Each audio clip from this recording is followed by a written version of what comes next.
প্রশাসন সহ বিভিন্ন ক্ষেত্রে সংস্কার করতে অন্তর্বর্তী সরকার যে ৬টি কমিশন গঠন করেছে সেগুলোর সুপারিশ কার্যকরে রাজনৈতিক দলগুলো ঐকমত্যে উপনীত হওয়ার পাশাপাশি ভোটার তালিকা পুরোপুরি প্রস্তুত হলেই নির্বাচনের তারিখ ঘোষণা করা হবে বলে জানিয়েছেন প্রধান উপদেষ্টা অধ্যাপক ড.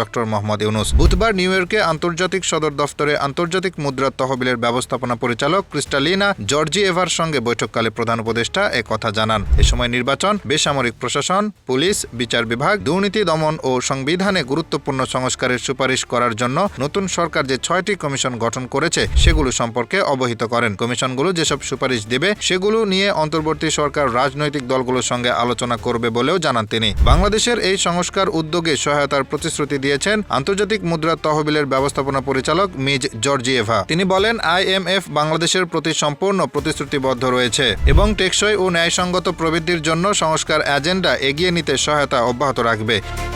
সংস্কার উদ্যোগে সহায়তার বিষয়ে অংশীজনদের সঙ্গে আলোচনা করতে ইতিমধ্যেই ঢাকায় একটি দল পাঠিয়েছে ওয়াশিংটন ভিত্তিক ঋণদাতা প্রতিষ্ঠানটি।